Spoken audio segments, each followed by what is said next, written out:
जो ये का इंसिडेंट हुआ है ना, अटैक का, उससे पूरा देश जो है वो दुखी है, हम भी सब दुखी हैं। लेकिन ना, जो फैसले हुए हैं वो भी हमें देखने पड़ेंगे कि वो फैसले का असर क्या होगा। सबसे पहले मैं इंडस वाटर ट्रीटी की बात करता हूँ।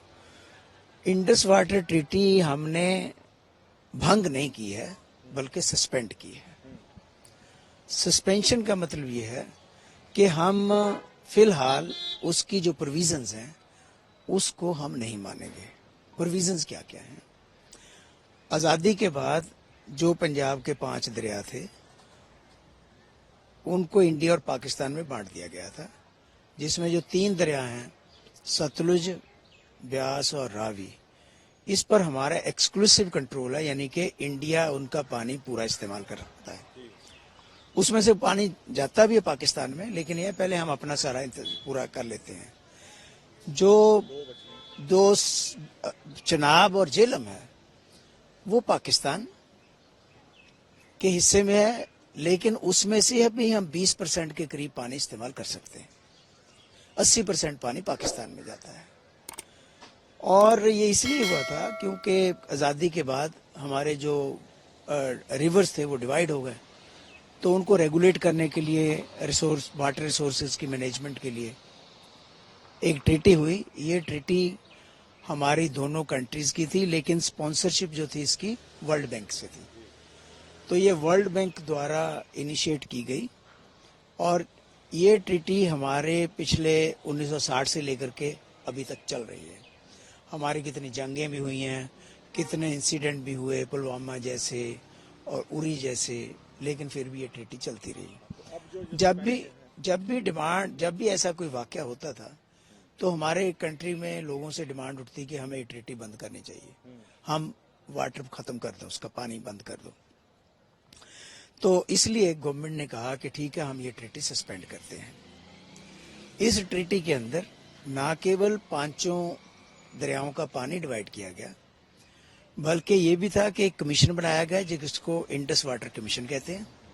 उसकी मीटिंगें होती रहती थी और अगर किसी को कोई भी आपत्ति होती थी, कोई भी प्रॉब्लम होती थी, दोनों में से वो एक दूसरे से शेयर करते थे। सस्पेंड कर दिया गया है, इससे जी, पाकिस्तान को कितना इम्पैक्ट पड़ने वाला है आपके हिसाब से, और देखो इंडिया को कितना बेनिफिट? देखो ऐसा है, इमीडिएटली पाकिस्तान को कोई इम्पैक्ट नहीं पड़ेगा इमीडिएटली, क्योंकि जो पानी रिवर में जा रहा है, जब तक उसको आप रोक करके उसको कोई यूटिलाइज नहीं कर सकते, उस समय तक आप कुछ नहीं कर सकते। देखो, आपको चनाब और झेलम का पानी डाइवर्ट करके दूसरे दरियाओं में डालोगे या नहरें बना करके कहीं और भेजोगे, तब तो आप उस पानी को रोक सकते हैं। अदरवाइज इंटरनेशनल समझौतों के मुताबिक आप वो दरिया जो 2 स्टेटों में से आपस में गुजरते हों, वहां पर आप नेचुरल फ्लो वाटर का रोक नहीं सकते।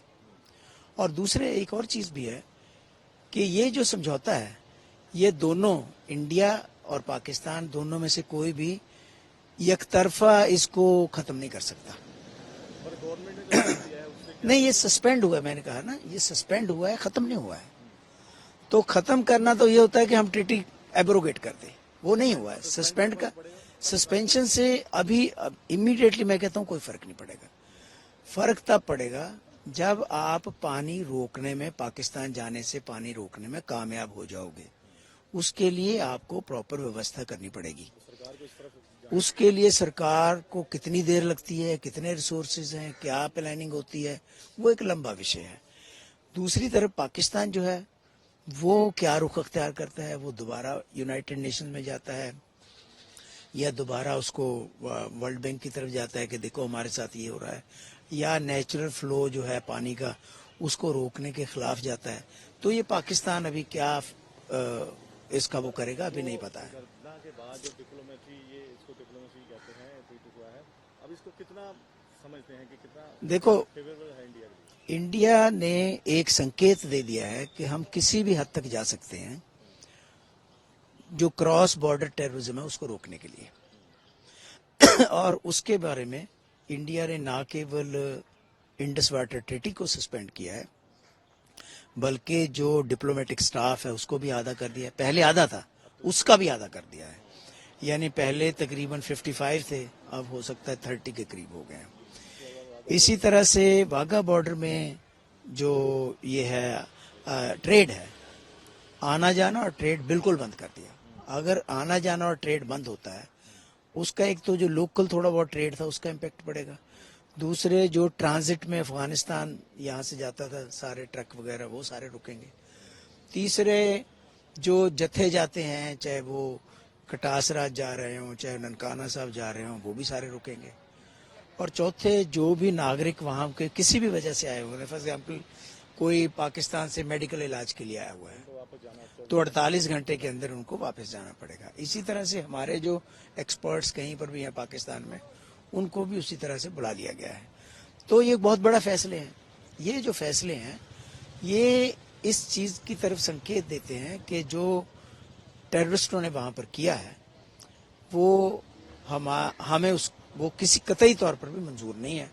उसके बारे में हम कोई भी फैसले ले सकते हैं और ये फैसले हमने लिए हैं। इसके बाद थोड़ा और कोई स्ट्रॉन्ग स्टेप भी ले सकती है इंडियन गवर्नमेंट, क्योंकि किसी भी हालत में देखो, जब आप डिप्लोमेटिक स्टाफ कम करते हो या बिल्कुल एक तरह सफारत खाना बंद करने की बात है तो समझ लो ये एक एक्सट्रीम स्टेप में से एक स्टेप है, क्योंकि आमतौर पर देश जो है डिप्लोमेटिक रिलेशन तोड़ते नहीं है जल्दी जल्दी।